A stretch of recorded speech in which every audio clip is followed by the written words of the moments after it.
سیدنا سعد بن ابی وقاص رضی اللہ تعالی عنہ کو مدینہ سے اس قدر محبت ہو گئی تھی کہ مکہ میں مرنا بھی پسند نہ تھا۔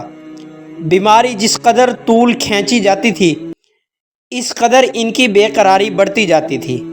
رسول اللہ صلی اللہ علیہ وسلم نے اشک بار دیکھ کر پوچھا، روتے کیوں ہو؟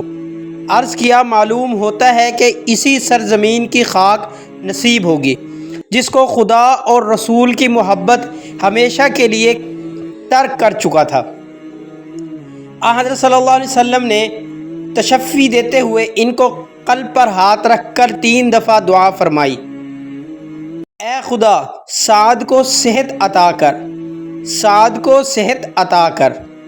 رسول اللہ صلی اللہ علیہ وسلم کے دہن مبارک سے جو الفاظ نکلے تھے وہ اس مریض بستر مرگ کے لیے آب حیات ثابت ہوئے، یعنی دعا مقبول ہوئی، اور وہ صحیح اور تندرست ہوتے ہی ساتھ ہی یہ بشارت سنائی کہ اے سعد، تم اس وقت تک نہ مرو گے جب تک تم ایک قوم کو نقصان اور دوسری قوم کو نفع نہ پہنچا لو۔ یہ پیشن گوئی عجمی فتوحات کے ذریعے پوری ہوئی جن میں عجم قوم نے آپ کے ہاتھوں سے نقصان اور عرب قوم نے فائدہ اٹھایا۔ مکہ سے واپس آئے اسی سال رسول اللہ صلی اللہ علیہ وسلم نے وفات پائی اور حضرت ابو بکر صدیق رضی اللہ تعالیٰ عنہ سقیفہ بنو سعدہ میں کثرت آراء سے مسند نشین خلافت ہوئے۔ حضرت سعد بن ابی وقاص نے بھی جمہور کا ساتھ دیا اور خلیفہ اول کے ہاتھ پر بلا توقف بیعت کر لی۔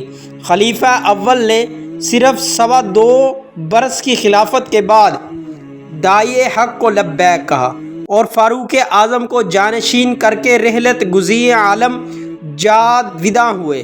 اس وقت اندرونی مہمات کا فیصلہ ہو کر شام و عراق پر فوج کشی کی ابتدا ہو چکی تھی۔ حضرت عمر بن خطاب رضی اللہ تعالیٰ عنہ نے مسند نشین ہونے کے ساتھ ہی تمام عرب میں جوش و خروش کی ایک آگ بھڑکا دی اور ان حملوں کا انتظام زیادہ وسیع پیمانے پر کر دیا۔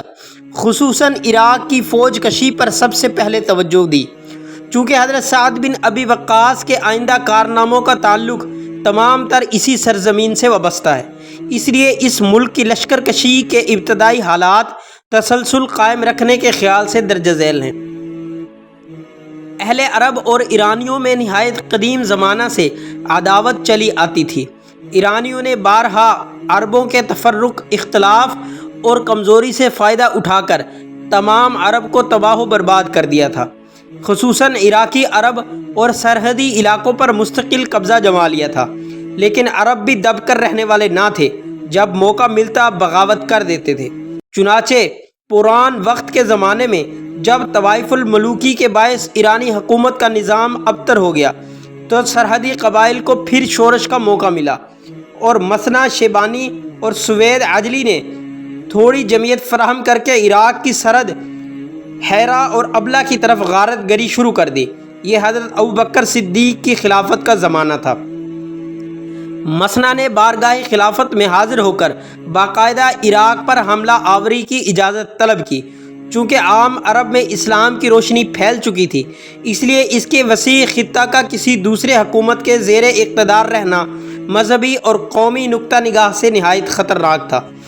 اسی بنا پر خلیفہ اول نے مثنیٰ کو اجازت دے دی اور حضرت خالد بن ولید سیف اللہ کو ایک بڑی جمعیت کے ساتھ مدد کے لیے روانہ کیا۔ انہوں نے حملہ کر کے بہت سی سرحدی مقامات فتح کر لیے، لیکن چونکہ دوسری طرف شام کی مہم بھی درپیش تھی اور وہاں کی کمک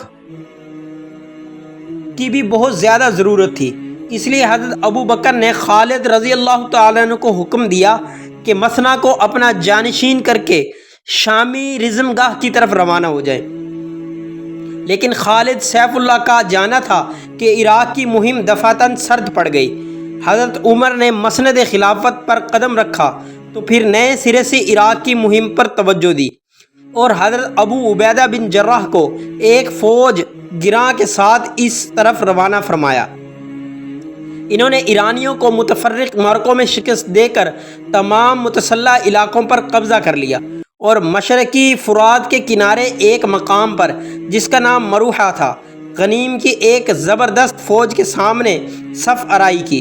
چونکہ بیچ میں دریا حائل تھا اس لیے ایرانی سپہ سالار بہمن نے کھلا بھیجا، یا تو اس پار اتر کر آؤ یا ہم آئیں۔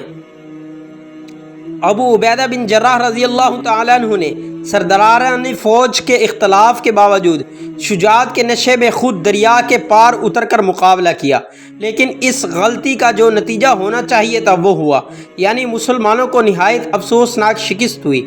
حضرت عمر بن خطاب نے کمک بھیج کر فوج کو 89 مستحکم کر دیا، اور چونکہ ابو عبیدہ بن جراح کام آ چکے تھے اس لیے مسنہ شیبانی کو سپہ سالاری کی خدمت سپرد کر دی۔ انہوں نے مارکا بویب اور دوسری جنگوں میں دشمن کو پے در پے شکستیں دے کر عراق کے ایک وسیع خطے پر قبضہ کر لیا۔ ایرانیوں کو اب تک مسلمانوں کی جارحانہ قوتوں کا اندازہ نہ تھا۔ ان فتوحات نے ان کی آنکھیں کھول دی۔ اراکین سلطنت نے حکومت کیانی کو محفوظ رکھنے کے لیے نئی تدابیر اختیار کی۔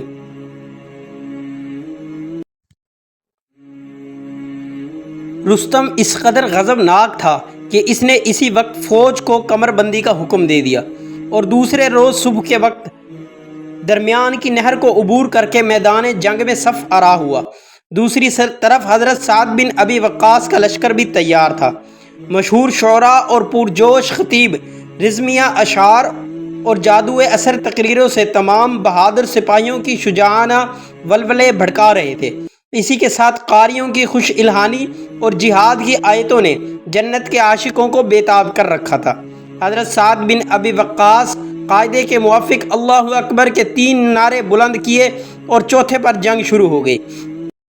گو خود عرق النساء کے عارضہ میں مبتلا ہونے کے باعث عام فوج کا ساتھ نہ دے سکے، اور خالد بن ارطفا کو قائم مقام کر کے میدان جنگ کے قریب جو قصر تھا اس کے بالا خانے پر رونق افزوں ہوئے۔ تاہم فوج کو لڑاتے خود تھے، یعنی جس وقت جو حکم دینا مناسب سمجھتے تھے پرچوں پر لکھ کر اور گولیاں بنا کر خالد کی طرف پھینک جاتے تھے، اور خالد انہی ہدایتوں کے مطابق موقع با موقع لڑائی کا اسلوب بدلتے تھے۔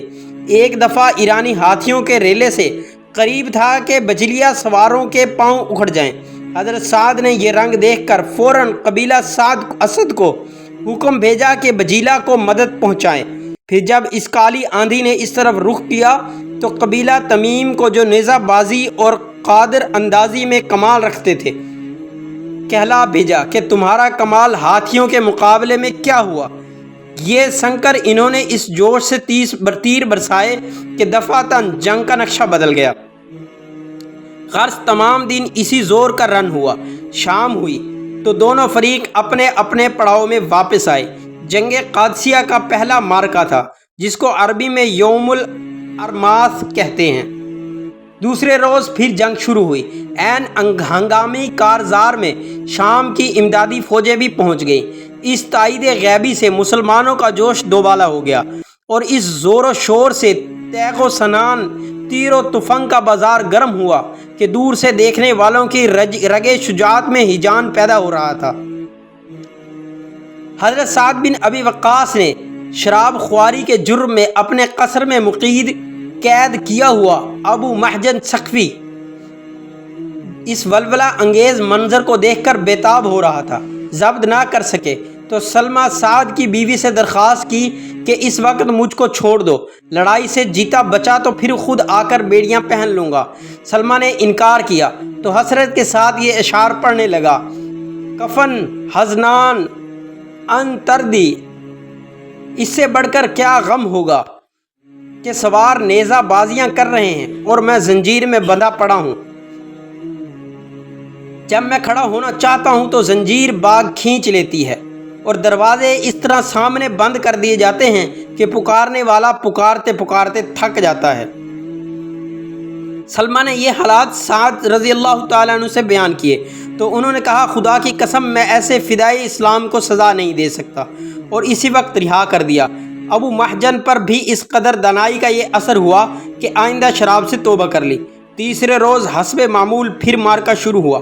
حضرت سعد نے آج آخری فیصلہ کن مارکے کے لیے کہا کہ تم ہاتھیوں کو مار لو تو پھر میدان تمہارے ہاتھ میں۔ انہوں نے نہایت جان بازی کے ساتھ اس حکم کی تعمیل کی اور نرغہ کر کے بڑے بڑے ہاتھیوں کو مار ڈالا تو دوسرے ہاتھی خود بخود بھاگ کھڑے ہوئے۔ ہاتھیوں سے میدان صاف ہونا تھا کہ حضرت سعد نے اپنی فوج کو سمیٹ کر پھر نئے سرے سے ترتیب دیا اور حکم دیا کہ جب میں تیسرا نعرہ بلند کروں تو غنیم پر حملہ کر دیا جائے۔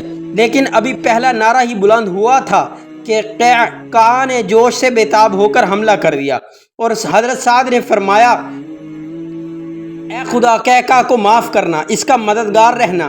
قیقاع کو دیکھ کر دوسرے قبائل بھی ٹوٹ پڑے اور حضرت سعد ہر قبیلے کے حملے پر کہتے جاتے تھے کہ اے خدا اس کو معاف کرنا اور اس کا معین مددگار رہنا۔ غرض دن ختم ہوتے ہی تمام رات ہنگامہ کا بازار گرم رہا، لیکن بالآخر مسلمانوں کے ثبات و استقلال نے ایرانیوں کے پاؤں اکھاڑ دیے۔ رستم کو بھی مجبوراً بھاگنا پڑا، مگر بلال نامی ایک مسلمان سپاہی نے تعاقب کر کے اس کا کام تمام کر دیا۔ حضرت سعد رضی اللہ تعالیٰ عنہ نے بارگاہ خلافت میں نامہ فتح روانہ کر کے مقتولین و مجروحین کے تجہیز و تکفین اور مرہم پٹی کا اہتمام کیا۔ چونکہ وہ خود اس جنگ میں شریک نہ تھے، اس لیے بعض سپاہیوں کو ان کی طرف سے بدگمانی تھی۔ چنانچہ ایک شاعر نے اعلانیہ اس خیال کو ظاہر کر دیا، حالانکہ سعد بن ابی وقاص قادسیہ کے دروازے سے چمٹ رہے۔ سعد بن ابی وقاص کی بیویوں میں سے کوئی بھی بیوہ نہ ہوئی۔ حضرت سعد نے اس غلط فہمی کو رفع کرنے کے لیے تمام فوج کو جمع کیا اور ایک مفصل تقریر کر کے اپنی معذوری ظاہر کی۔